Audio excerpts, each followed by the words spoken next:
Bet the Farm by Michael Cisco. There's always one who falls in love with implacable doom like this boy did, and it's as impossible to explain as any other love. Why would anyone fall in love with the March of Doom? Banks of lights startled out one by one, crash by crash in a resounding enclosure, laying strips of perfect darkness on a bare cement floor. The hall of locked doors, the old hall with no doors, and it keeps angling in even segments forever. Is it a comfort to believe you are irrevocably trapped? Is that an invigorating feeling? Maybe it was just Nordic phlegm, inherited from people who often had to be pretty ambitious just to get by. When he was old enough to notice, he thought about it. Death doesn't glide or pop up out of the ground, it marches. He's sure there's a reason why death marches, but he doesn't know what it is. Somehow he had imbibed the idea that doom never ends, but marches, head up, without halting, immortal and dignified, beneath its own beautiful, transparent banner, which he pictured lying across the sky like the shadow of a flame. His divorced older brother, who was 12 years his senior, had tormented a woman for years with a benign affability that was unconsciously and consummately well calculated to drive her crazy, always turning her away with an invitation to come again. Young as he was at the time, he could see in her face, nearly every time she came around, the resolve that comes from having yet another tactic. Nothing she did, though, ever gained her any purchase on his brother's obdurately slippery personality, and it was heartrending to see her going away, time after time, defeated again. He never wondered why his brother was like that, especially since he never had anything further to do with any woman, and hated his ex-wife. Many years later, when his brother was dead and he had defeats of his own, he realized two things. First, that he understood the persistent, long-suffering way that woman had tasted every last drop of her destiny, and admired her for it. She didn't neglect a single grain of her dream. That struck him as the best way to live. The second thing he realized was that his brother had wanted to say yes to her all along. He knew that because one time he was out to lunch with his brother, who had had a stroke and was in a wheelchair by then, and a woman walked by their table, trailing a wake of the same perfume that other woman, the persistent one, always wore. They both smelled it. They both remembered. He saw his brother's face tremble, and instantly understood that all those smooth demurals had been hiding a kind of impalement, that his brother had been a hostage, forced to act normal. He had been inwardly smothering himself with a firm hand without ever really knowing why he was doing it, as if he were possessed by his own pride, acting as an external force, a neutralized part of himself, looking on helplessly as the active part kept shutting her down. He'd worked in city planning for a while. He'd mapped out a barren concrete square fronting 4 huge poker-faced banks, and helped to select the sinister cubicle sculpture that was the black heart of the square, and which looked like it wanted to fall down on you and crush you gradually. He also designed a strip mall that ended up housing a check-cashing store, a bail bondsman, a gun store, and the offices of a foreclosure attorney who went next door one day and then shot himself right there in the windswept center of the intersection. Some colleagues in the planning office had known the attorney socially, and he once overheard 2 of them discussing the suicide. But that's just how it's been. He's just... One of them twirled a finger in the air. A downward spiral. "It's not a spiral," he said, eyes on his work. "What's that?" "It's not a spiral. It's straight down," he said, eyes on his work.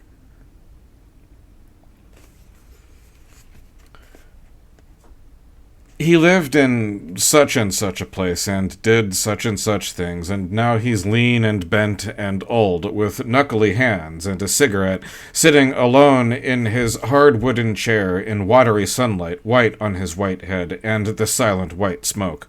Tom Waits wrote a song about him called "What's He Building in There?" His late older brother had also taken the full measure of whatever it was that systematically pitched out every last week of his earnestness, and he respected the skill, conscious or not, he used to conceal his anguish. It took years of neglect and old age and a stroke to shake his facial control. By the time that perfume incident happened, he already never could stand earnestness from people, but he could stand it from machines, which was good, since he still needed earnestness, needed it very, very badly. He used to go out looking for it, on silent recon. He wasn't really any different from anyone else, except for that one part of his mind that was always on silent recon, and stored up images and gestures he gathered imperceptibly from the windows of houses, shops, apartments, from street corners, and contrasted against bus windows. He thought to himself, although not in so many words, all these are the architecture of my doom, somehow. After he retired, he moved into an old clapboard farmhouse. He'd first caught sight of it from the window of the bus, and it was like locking eyes with another person. By chance, it was the doomed spot. What first he noticed was the sooty blackness of its air, and the wiry deadness of the wormy trees, whose limbs made a sort of hive around and above the roof. That particular obscurity clung to him as he flashed by down the road, and he remembered, too, the somber vividness of the broad white clapboarding that seemed to glow at him through an invisible veil draped from the eaves. And one more detail. A real estate sign made the image complete. Now he can see the bus jostle by on the road from the window of that old place. It looks like a sort of bath-escape, filled with a homey orange radiance, bustling people home like the merry old village coachman. In his memories, the bus was unimportantly desolate, but from this window it was positively hearth-like. He imagined the contrary perspective. He knew what the house looked like from the bus, but now there was the one lit window to invite speculation. Once he had the house, he could get to work on the earnestness machines. He knew design, but had no serious knowledge of engineering and had never owned any tools more demanding than a hammer and some screwdrivers. In the absence of clutter and mental noise that moving to this farmhouse had made, he could set aside any technical obstacles and address himself frankly to a bare white formica table. Then to pencils, tracing paper, a compass, an ashtray made of clear glass, a carton of unfiltered cigarettes, and a stately box of safety matches. He smoked, and blew the smoke straight out ahead of him. With his eyes half open, he would search the coils of smoke for shapes, and then sketch them on the paper in front of him without looking at his pencil. The tracing paper sheets he used were big, like butcher's paper. When he felt a shape was complete, he would move the paper evenly in a random direction. Overlapping drawings were no less useful. When he got tired of doing this and the sheet was full, he would go to a drawer and extract a parts catalog. The company went out of business years ago, but the thick catalog was a virtual dictionary of mechanical parts. Opening it on top of the tracing paper, he would methodically turn the pages looking for parts that corresponded more or less to any of his drawings. When he found one, he would label the drawing with the name of the part. In this way, he knew what to look for. He ordered parts on the rotary telephone, and soon parcels were arriving nearly every day. Very often the parts were virtual antiquities, and he sometimes had to pay rather high prices for them. Pieces of ancient clockwork, and from long obsolete washing machines, jelly molds, ice cream makers, bed warmers, rubber seals, radiator faucets, valves from an old ammonia refrigeration machine, most of the works from a player piano, a gas mantle, part of a telegraph decoder, the action from an old carbine, a steam tractor drive rod, a prosthetic arm made from wood and gutta percha, gears, belts, and cams. Sometimes he reaches right in and pulls a piece from the tobacco cloud and sets it down on the table in front of him. His smoke never entirely dissipates, and fragments drift through the house like jellyfish. Eventually, he sets up an assembly bench in his garage. All his tools hang from the ceiling on rubber bands. When he has enough parts, he goes in there and closes the door. He pulls one tool down after another, uses it and lets it go, and it snaps back up through the smoke. Reach up and pull another one down through the smoke. Stock the farm with animals. Make them out of memories, machine parts, smoke vestiges, and recyclables. Then, add the doom they can't live without. It's the final step. Doom is the spark and the wear. It looks like a black asterisk he pulls out of a shadowy hole in the bench, the way you would pick up a starfish from a tide pool. He pulls one out with long tweezers and lays it limply on the back of his latest creation. The asterisk seethes down into the body. The gears start to tick. The limbs start groping, and the eyes flip open, staring. At first, the end result of his work was more or less frogs, and what they did was walk up walls, never down, and even when they crossed the ceiling, they were still climbing up somehow, with their long, sinewy arms corded like a stream of tap water and colorless, spatulated hands. Every now and then, a long tongue would snap, flashing like a firecracker. In no time, he was up to full-sized livestock. They didn't need any extra material to make, only a greater concentration of mental effort. The lots in back of the farmhouse became hideous and inexplicable, with half-glimpsed bulks of shadow, rolling masses like low herds, aerial presences like birds made of wind flurries, wallowy patches that seemed to collect senseless despair like a hollow in the ground collects slime. From bus windows at twilight, a passenger might be struck by the dire glamour vibrating off the plain white house, long and flat against the ground, and the word spread around that some kind of warlock Calvinist was living there now. Once, he lost a kitten he'd made. It had gotten out of the house, he didn't know how. The second day he went out to look for it, he found a dead coyote pup, very young, and the kitten wedged in amongst some rocks nearby. A dark opening beneath a wide, flat boulder was the den mouth. The kitten was still moving its paws in little circles, rolling its head, and when he touched it, he saw in a burst of mental imagery the mother coyote, the retreat from the farm with the kitten in her mouth, the kitten sleeping loose and falling in among the rocks, the mistake of one for another in the dark, the pup's neck broken. When, 20 minutes later, he was back by the roadside and saw the crumpled gray body lying in the margin where the car had flung her, he blanched, outwardly contracting in a kind of black satisfaction. He pulled the kitten out of his knapsack, made an adjustment with his fibrous, thick index finger, and the kitten seemed to pull itself together with a snicker. It returned home with him under its own power, gambolling innocently along beside him. First animals, people next, he thought. That's always the way it goes. He began waiting.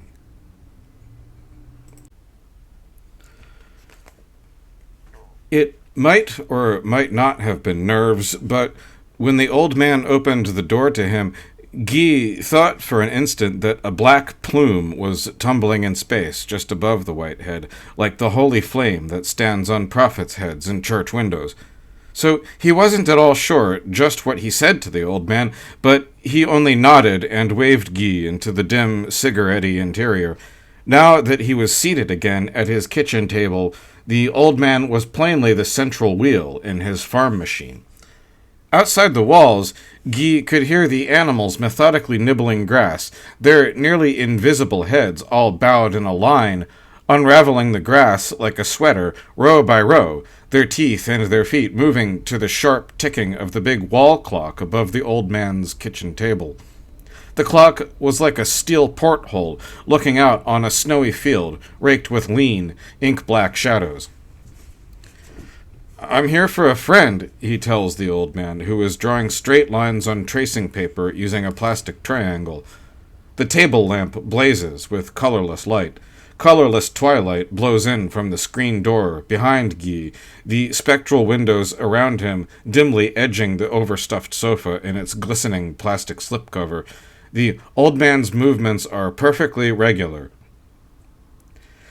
Guy takes a step closer and freezes.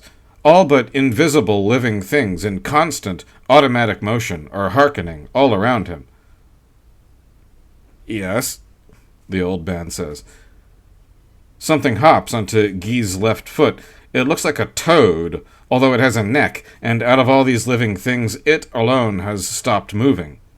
Guy instantly dismisses the impulse to kick out or shake it off. Now it is climbing his pant leg, reaching up his body with its long arms. He reaches down to shoo it away, but instead he finds himself picking it up and holding it in the palm of his hand. Not warm, not cold, not heavy, not light, but inside it, something plucks, like a thick guitar string in time with the clock. The toad thing grips the sides of his hand with its own long, firm fingers.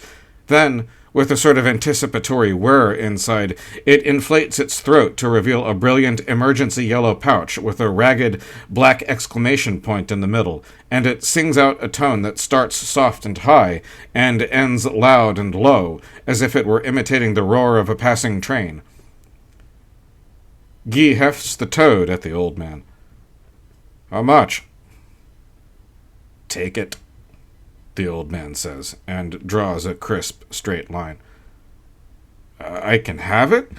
Guy asks, uncertainly. "You can have that," says the old man.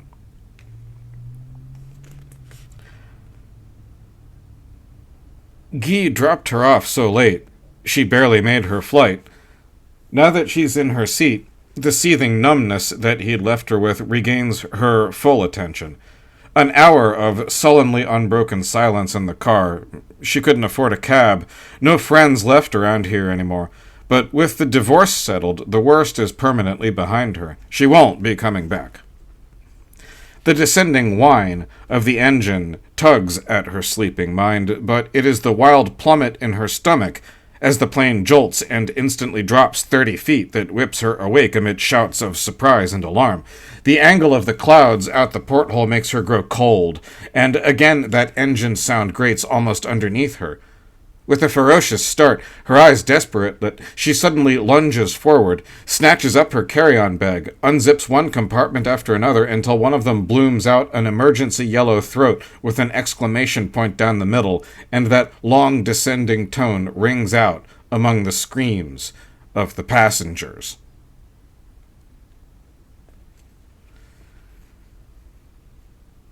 Guy is speeding down an empty highway, music blaring, eyes all over the road.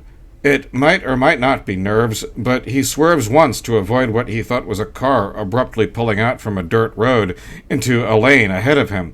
Something dark and bulky flashes by on the right, but he can't see anything in the rearview mirror. Whatever it was too low for a car, wasn't it? And a truck was passing, horn blaring from high to low as it went by. Although, come to think of it, he hasn't seen and didn't see any truck. His breath stops, braking hard. He pulls onto the shoulder by a stand of trees, thinking, "It's not possible. I put it. He jumps from the car and fumbles with the trunk catch. The whole car seems to be vibrating with the vestiges of the sound, and he's suddenly as giddy as if he was caught in an earthquake. With a trembling that starts in his gut and shakes him from the inside out, he throws the trunk open so abruptly and violently he tumbles into it, and comes face to face with a note addressed to him in her handwriting, and topped by an emergency yellow throat streaked with an exclamation point that bulges up in that same sweep of sound from high to low. In that moment, he realized the giddiness, the rumbling, actually were coming from the ground. They're not inside him at all, not at their point of origin. He has time to turn around, to see the aircraft fuselage erupt from woods and pivoting tree shadows, combing the air with the soft white light from its portholes. It snaps the guardrail, hurtles past the separated landing gear he had swerved to avoid a moment ago, and bears down on him like a colossal white plow.